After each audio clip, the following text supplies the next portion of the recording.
Selamat malam teman-teman, saya Andrian Alisa Putro NIM 21 2019 168 akan mempresentasikan hasil tugas akhir komunikasi bisnis dengan topik pembahasan konsep dan model komunikasi. Pengertian komunikasi adalah proses penyampaian ide atau informasi melalui interaksi lebih dari satu individu atau kelompok dengan maksud tertentu. Kemudian ada fungsi komunikasi. Yang pertama ada komunikasi informasi. Komunikasi yang menyajikan informasi yang dibutuhkan oleh setiap individu atau kelompok agar dalam pengambilan keputusan dapat memperoleh hasil yang diharapkan. Contoh fungsi komunikasi informasi adalah pengetahuan umum yang kita dapatkan dari buku, berita, maupun dari manusia. Kemudian komunikasi motivasi. Komunikasi motivasi yang baik dan persuasif dapat meningkatkan motivasi seseorang dalam melakukan sesuatu yang menjadi tujuannya. Semakin pandai seseorang mengkomunikasikan suatu hal yang positif, tentu saja jiwa motivasinya akan semakin baik. Contoh komunikasi motivasi antara lain kegiatan keagamaan yang dipimpin oleh tokoh agama. Kemudian komunikasi pendidikan. Komunikasi pendidikan memiliki peran yang penting dan strategis baik dalam hal ilmu komunikasi dan skill praktis dalam simbol-simbol komunikasi dan penyampaian pesan dari pengantar ke penerima. Contohnya saat guru atau dosen menyampaikan dan menjelaskan maksud dan tujuan pembelajaran, siswa memberikan feedback berupa kritik dan saran. Kemudian komunikasi hiburan. Komunikasi hiburan yang sederhana namun banyak manfaat bagi diri sendiri maupun orang yang mendengarnya. Komunikasi yang biasa kita dapatkan dari media sosial seperti YouTube yang menayangkan hiburan berupa kartun, video lucu, dan masih banyak lagi yang bisa menjadi media kita menyalurkan emosi, mengisi waktu, membuat kita bebas berekspresi, tertawa, dan banyak lagi. Kemudian ada bentuk dasar komunikasi. Bentuk dasar komunikasi sendiri terdapat menjadi dua, yaitu komunikasi verbal dan non-verbal. Untuk yang komunikasi verbal sendiri adalah komunikasi yang disampaikan melalui kata-kata menggunakan bahasa yang mudah dimengerti seseorang. Contohnya seperti para staf dan karyawan sedang briefing di pagi hari sebelum melakukan pekerjaan. Untuk fungsinya sendiri, yang pertama ada penamaan, yaitu memudahkan untuk mengidentifikasi tindakan atau peran orang tersebut. Yang kedua ada sarana pengembangan bahasa, yaitu komunikasi yang menggunakan bahasa yang mudah dipahami. Biasanya bahasa sendiri terus berkembang dari masa ke masa. Kemudian komunikasi nonverbal adalah komunikasi yang dilakukan melalui bahasa tubuh seperti ekspresi wajah dan tatapan mata untuk memungkinkan seseorang dapat berkomunikasi tanpa mengucapkan kata-kata. Contohnya seperti orang yang tidak bisa bicara ingin belanja di pasar lalu menggunakan bahasa tubuhnya kepada penjual agar penjual dapat memahami apa yang diinginkan oleh orang tersebut. Kemudian ada komunikasi tertulis dan lisan. Untuk yang tertulis sendiri adalah komunikasi yang formal, di mana pesan dirancang dan diformulasikan dengan hati-hati dalam bentuk tertulis. Itu disimpan sebagai sumber referensi atau catatan hukum. Model komunikasi tertulis paling dapat diandalkan di masa pandemik saat ini. Karena komunikasi tertulis sangat disukai di dunia bisnis karena sifatnya yang formal dan canggih, serta mengurangi kesalahan dalam penafsiran pesan karena kata-kata yang dipilih sangat cermat. Dengan berbagai saluran komunikasi tertulis tersebut ada seperti surat, email, jurnal, memo, pesan teks, atau laporan. Untuk kelebihannya sendiri, memungkinkan untuk membuat rencana dan mengendalikan pesan. Kemudian ada menawarkan sebuah catatan permanen dan dapat diverifikasi. Kemudian ada membantu menjangkau seseorang menerima geografis yang berada berjauhan. Kemudian dapat digunakan untuk menghindari interaksi dengan segera. Untuk kekurangannya sendiri, tidak kondusif untuk umpan balik yang cepat dan isyarat nonverbal sebagaimana yang diberikan oleh media lisan.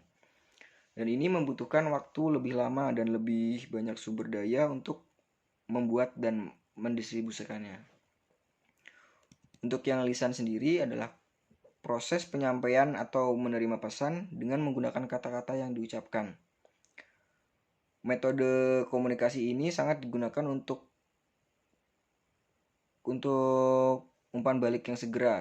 Saluran ini digunakan apabila pesan yang disampaikan sederhana, tidak diperlukan catatan permanen atau audiens dapat dibuat lebih nyaman karena memiliki sifat ekonomis dan reaksi audiens dapat terbaca dari bahasa isyarat mereka.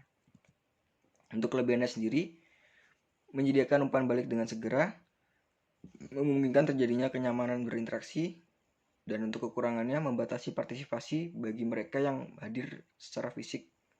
Kemudian tidak menyediakan rekaman komunikasi yang permanen dan dapat dibuktikan tanpa alat perekam tertentu.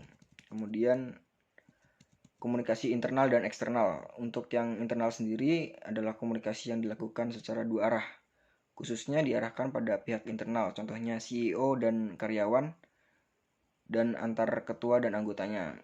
Untuk yang eksternal adalah proses komunikasi yang dilakukan oleh pihak dalam organisasi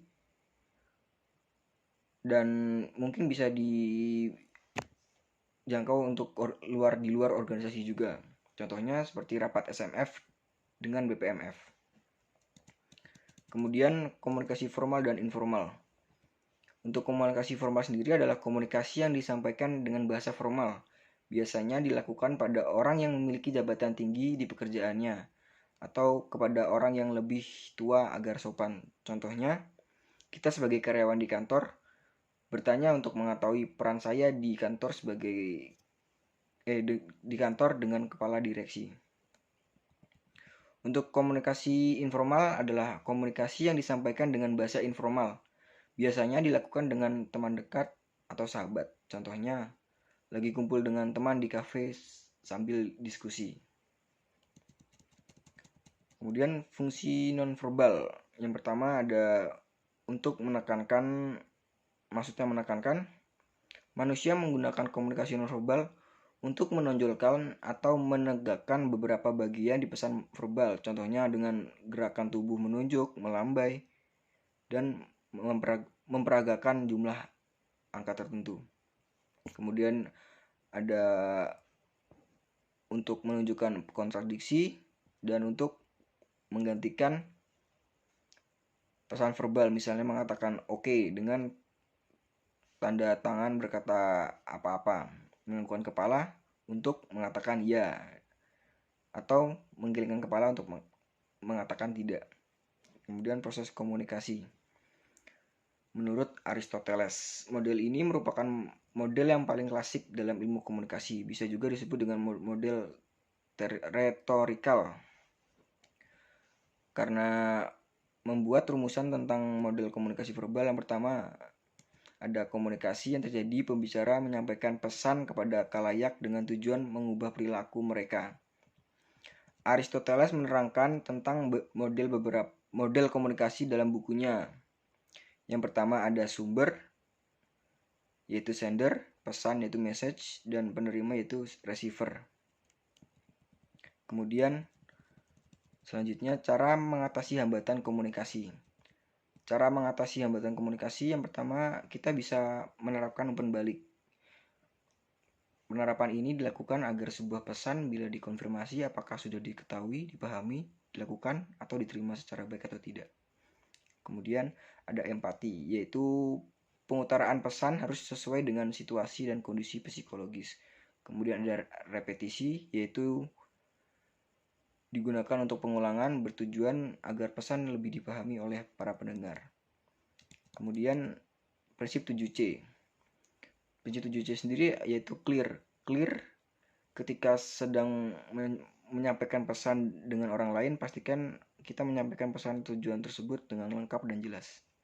Kemudian ada konsis, yaitu komunikasi harus dapat disampaikan efisien mungkin sampai pesan dengan singkat, padat, dan jelas.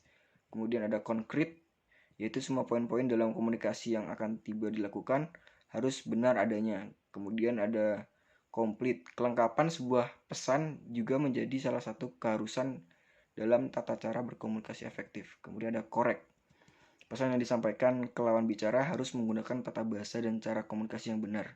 Kemudian ada considerate, yaitu mempertimbangkan pendapat, pengetahuan, pola pikir, latar belakang, dan minat. Ini membuat komunikasi efektif dan dapat tercapai. Kemudian ada contentious, yaitu nilai etika juga penting dalam sebuah komunikasi efektif. Karena komunikasi tersebut harus bersifat terbuka, jujur, dan friendly. Sekian presentasi dari saya. Apabila ada salah kata dan kata-kata yang kurang berkenan, mohon maaf.